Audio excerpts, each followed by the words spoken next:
Hello everyone. Welcome to pharma lab Gyan. तो हम लोग आज शुरू करने वाले बी फार्मेसी फर्स्ट सेम का फार्मास्यूटिकल एनालिसिस। ठीक है। तो बी फार्मेसी एनालिसिस में इसमें मतलब 5 यूनिट है टोटल। तो 5 यूनिट में से आज हम फर्स्ट यूनिट शुरू कर रहे हैं फार्मास्यूटिकल एनालिसिस का। ठीक है। तो पहले यूनिट में 2 चैप्टर आएंगे आपको, जो एक है फार्मास्यूटिकल एनालिसिस और सेकेंड है एरर। ठीक है। तो इसमें फार्मास्यूटिकल एनालिसिस में कौन कौन सा ये टॉपिक्स है वो हम कवर करेंगे। ठीक है। और सेकेंड का करेंगे। तो सबसे पहला टॉपिक है आपका डेफिनेशन एंड स्कोप, कि फार्मास्यूटिकल एनालिसिस का डेफिनेशन क्या होता है। ठीक है। और इसका स्कोप क्या क्या है, कि आप अगर पढ़ रहे हो तो आप इसको क्यों पढ़ रहे हो, आपको कौन से काम आने वाले हैं, या फिर आपको कहाँ यूज है, इसका कहाँ कहाँ यूज है, हम क्यों इसको पढ़ेंगे। ठीक है। तो एक तो आ गया आपका डेफिनेशन और दूसरा है स्कोप, अब इसको कहाँ कहाँ यूज करेंगे। सेकेंड क्या है कि इसका डिफरेंट टेक्निक्स, कौन कौन से टेक्निक्स आप यूज करके, जैसे मानकर चलो कि आपको कहीं ट्रैवल करनी हो तो आप गाड़ी का यूज करो, या फिर आपको मानकर चले कि आप अगर चाय को फिल्ट्रेट आउट करना है तो आप छन्नी लगाते हो, राइट। तो लाइक दैट कि आपको क्या करनी है, ये कौन कौन सा टेक्निक यूज कर रहे हो आप कोई मेडिसिन को बनाने के लिए, या उसको बनाने के लिए, या कह सकते हो उसका इवेल्युएट करने के लिए कि इसमें कौन कौन सा कंस्टिट्यूएंट है। ठीक है। वो ड्रग में या फिर कोई भी सैंपल में तो हम यूज करते हैं, ये कौन कौन सा टेक्निक है वो आपका सेकेंड में आ जाएगा, सेकेंड टॉपिक में आ जाएगा। थर्ड है मेथड ऑफ एक्सप्रेसिंग कंसंट्रेशन, कि कौन कौन सा मेथड है जो कंसंट्रेशन को एक्सप्रेस करता है, कि कितना मतलब उसका कंसंट्रेशन कितना है। अगर मानकर चलो कि आपने 1 लीटर पानी ले लिया, उसमें आप 100 ग्राम चीनी डाल दिए। ठीक है। तो उसका कंसंट्रेशन क्या होगा कि कितना ग्राम में, कितना एमएल में कितना ग्राम हमने सॉलिड को डाला है। तो सॉलिड का कंसंट्रेशन या कोई भी कंस्टिट्यूट का कंसंट्रेशन को हम लोग क्या बोलते हैं, एक्सप्रेस करने के लिए, या फिर पता करते हैं कि इसमें कितना परसेंट है सॉल्यूट है। ठीक है। तो उसके हिसाब से कितना है, तो हम उससे हर में देखेंगे कि कितना कंसंट्रेशन कोई भी सॉल्यूशन जो है वो कितना कंसंट्रेशन या कितना मात्रा जो है, ठीक है, सॉल्यूट का ये कंटेन कर रहा है। फोर्थ में है preparation and standardisation of various molar and normal solution. इसमें क्या है कि कोई भी हम अगर सैंपल बना रहे हैं या फिर हम टेस्टिंग करने के लिए, ठीक है, तो उसमें कौन कौन सा प्रिपरेशन करते हैं, उसको स्टैंडर्डाइज कैसे करते हैं। स्टैंडर्डाइज करने का मतलब क्या हुआ कि आप उसको ये कितना एमएल में कितना न्यूट्रलाइज कर रहा है। जैसे कि आपने एसिड और बेस ले लिया, ठीक है। अब हमको एसिड को स्टैंडर्डाइज करना है कि ये इतना, इसका कंसंट्रेशन जो है वो इतना परसेंट है। अगर NaOH का कंसंट्रेशन और HCl का कंसंट्रेशन, अगर NaOH का कंसंट्रेशन निकालना हो तो आप HCl का यूज करके, ठीक है, स्टैंडर्डाइजेशन करने के बाद में आप उसको पता कर सकते हो कि उसमें कितना HCl है या फिर NaOH, मतलब दोनों के अपोजिट है, राइट।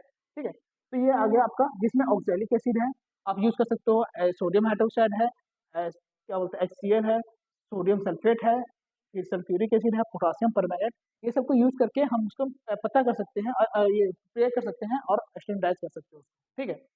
सेकेंड में क्या है, नेक्स्ट चैप्टर में है सोर्स ऑफ एरर, या फिर एरर जो है चैप्टर है उसमें कौन कौन सा टॉपिक है। एक है सोर्स ऑफ एरर, एरर कैसे हो रहा है, आखिर कोई भी चीज हम लोग बना रहे हैं अगर वो प्रॉपर नहीं बन रहा है तो उसमें क्या क्या एरर्स आ रहे हैं, कहाँ से आ रहे हैं, वो उसका सोर्स क्या है। ठीक है।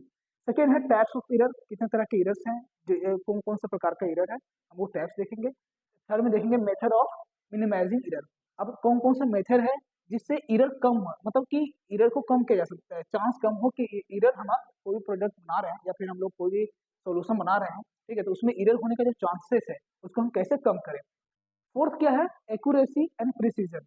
ठीक है। एक्यूरेसी और प्रिसीजन क्या होता है, एक्यूरेसी मतलब कोई भी, अब ये क्या बोलते हैं, इसको बना रहे हो कि वो कितना एक्यूरेट है। ठीक है, एक्यूरेसी एंड प्रिसीजन। उसके बाद उसका सिग्निफिकेंट फिगर क्या है, या फिर सिग्निफिकेंट क्या है, वो हम देखेंगे। तो आइए सबसे पहला हम देखते हैं डेफिनेशन एंड स्कोप, क्या क्या इसका डेफिनेशन है और स्कोप। ठीक है। ओके। सो इसका डेफिनेशन और स्कोप में क्या है कि सबसे पहले हम डिफाइन करेंगे फार्मास्यूटिकल एनालिसिस होता है क्या है। अभी मैं आपको जैसे पहले बताया कि फार्मास्यूटिकल एनालिसिस में क्या होता है, कोई भी चीज़ को आप एनालाइज करते हो, कोई भी कंपाउंड का एनालाइज करते हो या कोई भी सैंपल को एनालाइज करते हो कि उसमें क्या क्या है, केमिकल कंस्टिट्यूएंट क्या क्या है। ठीक है। तो इसमें क्या है कि डेफिनेशन में आप देख लो तो कौन कौन सा टर्म आएंगे, ठीक है, वो देखते हैं। सबसे पहला क्या है कि क्वालिटेटिव एनालिसिस, हम एनालिसिस करते हैं कितने तरह से होते हैं। तो सबसे पहले आता है क्वालिटेटिव, दूसरा आता है क्वांटिटेटिव और तीसरा आता है सेमी क्वांटिटेटिव। ठीक है। ये तीनों में क्या क्या है, क्वालिटेटिव, क्वालिटी मतलब कोई भी चीज़ का क्वालिटी, अगर आप कोई प्रोडक्ट ले रहे हो या कपड़े खरीद रहे हो या फिर कोई भी चीज़ ले रहे हो, ठीक है, तो उसका देखते हो क्वालिटी कैसा है, सबको बोलते हैं कि भाई बढ़िया क्वालिटी का दियो, ठीक है। तो लाइक दैट क्या है कि सबसे पहले आता है क्वालिटेटिव, इसमें क्वालिटी कैसा है, ठीक है, वो कैसा है मतलब, समझ रहे हो, कैसा है, कोई भी चीज़ है, प्रोडक्ट कैसा है देखने में, या फिर उसका क्वालिटी कैसा है, अच्छा लग रहा है या नहीं लग रहा है, ठीक है। आप खाने पीने का सामान को तो वो क्या टेस्ट है या अच्छा है नहीं, ठीक है। तो ये आ गया आपका क्वालिटेटिव एनालिसिस, कि हम उसको ये चेक करते हैं कि वो प्रोडक्ट है कैसा, राइट। तो ये आ गया क्वालिटेटिव एनालिसिस। सेकेंड में क्या है, क्वांटिटेटिव, क्वांटिटेटिव एनालिसिस कहने का क्या मतलब, क्वांटिटेटिव, ये देखिए, जैसे यहाँ है क्वालिटी, ठीक है, क्वालिटी ये देख रहे हो। सेकेंड क्या है, क्वांटिटी, क्वांटिटेटिव, ठीक है, क्वांटिटी कितना परसेंट है, क्वांटिटी उसमें कितना है, मतलब कि 1 kg है, 2 kg है, 3 kg है, 4 kg है। आप बहुत जगह देखते हो कि बहुत जगह मैनुअल से पता चलता है कि ये चीज़ यहाँ मतलब इतना मात्रा में है, ठीक है। बहुत जगह मैनुअल से निकलता है कि मरकरी है या फिर कोई भी प्रोडक्ट है, ठीक है, या फिर कोई भी कोल माइन से निकल रहा है या फिर सोना है, कहीं अगर आप माइनिंग से निकाल रहे हो तो उसमें क्वांटिटी क्वांटिटी हम लोग यूज करते हैं, वो कितना क्वांटिटी में है, ये क्या होगा, क्वांटिटेटिव एनालिसिस, ठीक है। सेकेंड क्या है, semi quantitative analysis.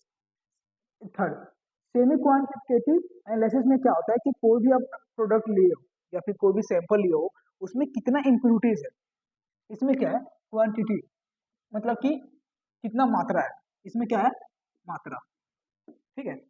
Semi quantity में क्या है कि इम्प्यूरिटीज कितनी है,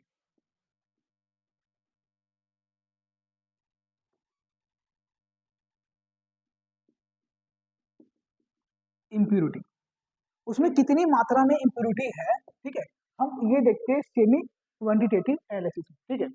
तो आपको ये समझ में आ गया होगा कि अगर डेफिनेशन अगर पूछे आपको, ठीक है, फार्मास्यूटिकल एनालिसिस का डेफिनेशन क्या होता है, कि कोई भी हम लोग सैंपल को एनालाइज करने के लिए जो यूज करते हैं मेथड या टेक्निक्स, ठीक है। तो या फिर हम लोग कोई भी चीज को एनालाइज कर रहे हैं, ठीक है, फार्मास्यूटिकल प्रोडक्ट एनालाइज कर रहे हैं, तो उसमें कौन कौन से टर्म आएंगे आपका, क्वालिटेटिव है, तीन तरह से किया जा सकता है एनालिसिस। पहला है क्वालिटेटिव, सेकेंड है क्वांटिटेटिव, और थर्ड क्या है, सेमी क्वांटिटेटिव। जिसमें पहला क्वालिटी, हमें कैसा प्रोडक्ट है क्वालिटी चेक करेंगे, दूसरा में चेक करेंगे क्वांटिटेटिव, इसमें कितना क्वांटिटी है, मतलब कितना केजी है या कितना ग्राम है, ठीक है। और थर्ड में क्या है, सेमी क्वांटिटी, को जो हम प्रोडक्ट लिए हैं या सैंपल लिए हैं उसमें कितना इम्प्यूरिटीज है, ठीक है, तो वो आ गया आपका सेमी क्वांटिटेटिव, ठीक है। अब इसका क्या है, स्कोप क्या क्या होता है, कौन कौन सा स्कोप है, अगर आप इसमें कहाँ कहाँ हम लोग यूज कर रहे हैं एनालिसिस को, फार्मास्यूटिकल एनालिसिस को हम लोग कहाँ कहाँ यूज कर रहे हैं, जैसे कि इंडस्ट्री में आ गई, ठीक है, तो वो हम देखेंगे स्कोप में कौन कौन सा है। तो इसका स्कोप कौन कौन सा है, स्कोप ऑफ एनालिसिस, ठीक है। तो पहला है biological sample estimation. Biological estimation sample में क्या होता है, एस्टिमेशन में क्या होता है, कोई भी सैंपल को हम लोग जैसे बायोलॉजिकल, जिससे आप कोई भी ऑर्गन या फिर कोई टिश्यू उठा लियो, ठीक है, बायोलॉजिकल सोर्स से, ठीक है, और लिविंग ऑर्गेनिज्म का, और आप उसको लैब में स्टडी करते हैं, ठीक है। इसी बहुत सारे रिसर्च वगैरह चलते हैं, कोई लीवर के ऊपर ड्रग बन रहा हो, तो उसमें क्या है कि उसमें हम लोग जो सैंपल यूज कर रहे हैं, ठीक है, हम लोग उसको एनालाइज तो करेंगे कि भाई इस पे काम कर रहा है या नहीं कर रहा है, ठीक है। तो कोई भी बायोलॉजिकल ऑर्गन को उठा करके या फिर टिश्यू को उठा करके उसके ऊपर स्टडी करना, ये इसमें आता है फार्मास्यूटिकल एनालिसिस। सेकंड क्या है, फूड डिटर्मिनेशन। फूड डिटर्मिनेशन कहने का क्या मतलब है, खाना में जो हमें प्रेजेंट है, जो न्यूट्रिशन प्रेजेंट होती है, या फिर कह सकते हो कि कौन कौन सा कार्बोहाइड्रेट या प्रोटीन प्रेजेंट है, वो किस में आएगा, फूड डिटर्मिनेशन, ठीक है।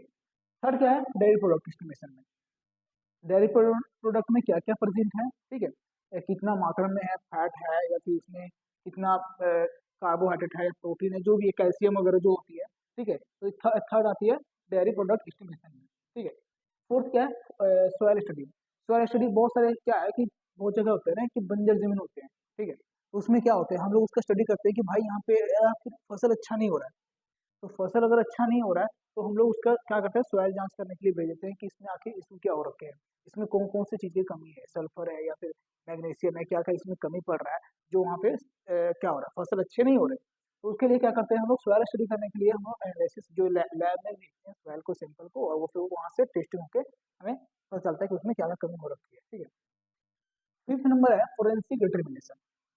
बहुत जगह आपने देखा होगा जैसे क्राइम ब्रांच वगैरह में होती है, ठीक है।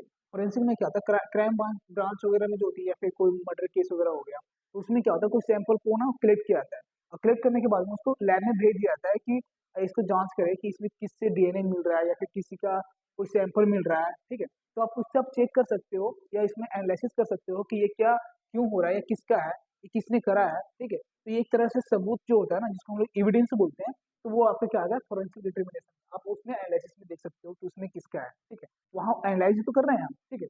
नेक्स्ट क्या है, pesticide estimation in food and vegetables. अब कोई भी हम लोग फूड खा रहे हैं, ठीक है, या वेजिटेबल्स खा रहे हैं, कोई भी हम लोग सलाद सैलड वगैरह खा रहे हैं या फिर कोई खाना खा रहे हैं, तो उसमें क्या है कि हम लोग ये चेक करते हैं कि उसमें पेस्टिसाइड कितना है। पेस्टिसाइड करने का क्या मतलब है, कोई भी मतलब टॉक्सिक सब्सटेंस कितना परसेंट है उसमें। तो हम लोग इसमें क्या करते हैं, इसमें हम लोग चेक कर सकते हैं। 7 नंबर है इन्वायरमेंटल पोल्यूटेंट डिटर्मिनेशन। अब क्या है कि अभी बहुत ज़्यादा मतलब क्या है ना कि पॉल्यूशन हो चुका है। अभी आप अगर कहीं पे अगर बड़ा सिटी में चले जाओ, आप दिल्ली जैसे शहर में चले जाओ, तो वहाँ क्या है ना, पॉल्यूशन बहुत ज़्यादा है, ठीक है। तो वो क्या है, उसका जाँच हम लोग एनालिसिस करते हैं कि भाई इसमें कितना पॉल्यूशन है, एयर में कितना पॉल्यूशन है, एनवायरनमेंट में कितना पॉल्यूशन है, कितना कार्बन डाइऑक्साइड की मात्रा है या फिर सल्फर डाइऑक्साइड की मात्रा जो भी है, जितने पॉइजनस गैसेस हैं, तो आप एनवायरमेंटल में आप इससे चेक कर सकते हो कि ये कितना मात्रा में है, ठीक है। तो ये रहा आपका पूरा स्कोप, ठीक है, डेफिनेशन स्कोप, ठीक है। ओके, सो अब ये नेक्स्ट क्या है, हम देख रहे हैं मेथड ऑफ एनालिसिस। अब कौन कौन सा मेथड है जो जिसके द्वारा हम लोग एनालाइज करेंगे कोई भी सैंपल को, या फिर कोई भी सैंपल को हम लोग टेस्ट करने वाले हैं, कैसे कैसे वो मतलब हम लोग कौन कौन सा प्रोसीजर या फिर कह सकते कौन कौन सा मेथड जो है हम लोग यूज करने वाले हैं। जिसमें से है एक इंस्ट्रूमेंटल एनालिसिस और सेकेंड है नॉन इंस्ट्रूमेंटल। इंस्ट्रूमेंटल कहने का क्या मतलब हुआ कि हम इसमें वैसे इंस्ट्रूमेंट कोई डिवाइस या फिर जैसे देख लो ऑफिस में बहुत सारे, अगर हम लोग कोई इलेक्ट्रिसिटी या फिर यूज़ कर रहे हो उसमें, ठीक है, बहुत सारा कोई मशीन यूज़ कर रहे हैं, मशीनरी या डिवाइस यूज़ कर रहे हैं कोई भी चीज़ को एनालाइज करने के लिए, ठीक है, तो वो आता है आपका इंस्ट्रूमेंटल में, ठीक है। और सेकेंड क्या है, नो इंस्ट्रूमेंटल, मतलब इसमें हम कोई मशीन वगैरह यूज नहीं करने वाले हैं कि डिवाइस, कोई डिवाइस नहीं है इसमें यूज करने के लिए, जो कि इसको हम क्लासिक मेथड भी कहते हैं, ठीक है। तो सबसे पहले आते हैं इंस्ट्रूमेंटल एनालिसिस में। इसमें कौन कौन सा है, इलेक्ट्रो एनालिटिकल। इलेक्ट्रो एनालिटिकल कहने का मतलब क्या है, इलेक्ट्रो, इलेक्ट्रो सब क्या समझ रहे हैं, इलेक्ट्रिसिटी, राइट। इलेक्ट्रिक मतलब कोई भी हम इलेक्ट्रिक डिवाइस को यूज कर रहे हैं जिसमें इलेक्ट्रो ग्रेविमेट्री है या फिर कंडक्टोमेट्री है या फिर कॉलीमेट्री है या पोटेंशियोमेट्री या वोल्टामेट्री, हम लोग ये सब अगर मेथड यूज करके अगर कोई भी चीज को, कोई सैंपल को, ठीक है, आइडेंटिफाई कर रहे हैं, ठीक है, जिसमें क्वालिटी और क्वांटिटेटिव एनालिसिस कर रहे हैं हम लोग, तो किस में आएगा, इलेक्ट्रो एनालिटिक्स में। दूसरा क्या है, स्पेक्ट्रो एनालिसिस। वो भी चीज हम लोग अगर इंटरप्रेट कर रहे हैं, मतलब कि हम लोग एक तरह से एस्टिमेशन लगा रहे हैं, ठीक है, जिसमें से है क्या है, स्पेक्ट्रोफोटोमेट्री है, जिसमें से लाइट का यूज किया जाता है, स्पेक्ट्रोफ्लोरोमेट्री है, आईआर स्पेक्ट्रोस्कोपी है, ठीक है, एटॉमिक इमिशन है, और उसके बाद में एटॉमिक एब्जॉर्प्शन है, ठीक है।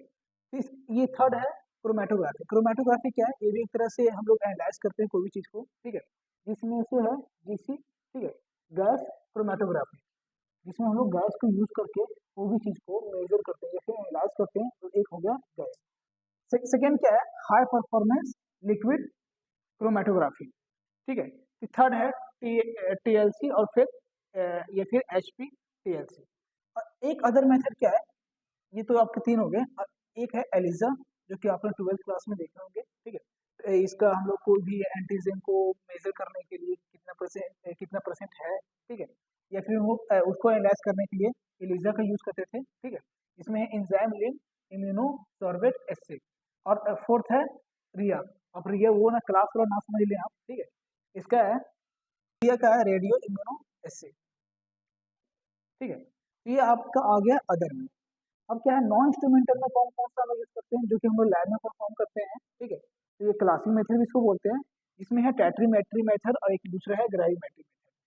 टेट्रीमेट्री मेथड में क्या है, एसिड बेस टाइट्रेशन। अगर हम लोग कोई भी चीज को एसिड बेस, जैसे हम आपको बताए थे इसके पहले, कोई भी एसिड को हम लोग जब उसका कंसेंट्रेशन पता करना होता है कि वो कितना, उसमें कितना परसेंट है, कितना नॉर्मल में कितना उसका कंसेंट्रेशन है या मोलर में है, तो हम लोग उसको एस्टिमेट करने के लिए या पता करने के लिए हम लोग एसिड को मतलब स्टैंडर्ड एसिड को लेकर के, ठीक है, स्टैंडर्ड वॉल्यूम में लेकर के हम लोग बेस का पता कर सकते थे, ठीक है, कि वो कितना, हम आपको आगे लैब में आपको दिखाएंगे कि वो कैसे हम लोग स्टैंडर्डाइज करते हैं, ठीक है। तो एक है एसिड बेस टाइट्रेशन, सेकेंड है रिडॉक्स टाइट्रेशन, थर्ड है प्रेसिपिटेशन टाइट्रेशन और नॉन एक्वस टाइट्रेशन, और चौथा है कॉम्प्लेक्सीमेट्री।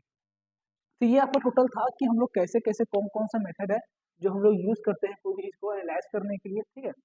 उसके बाद में हम लोग नेक्स्ट में देखते हैं मेथड ऑफ एक्सप्रेशन कंसेंट्रेशन, ठीक है।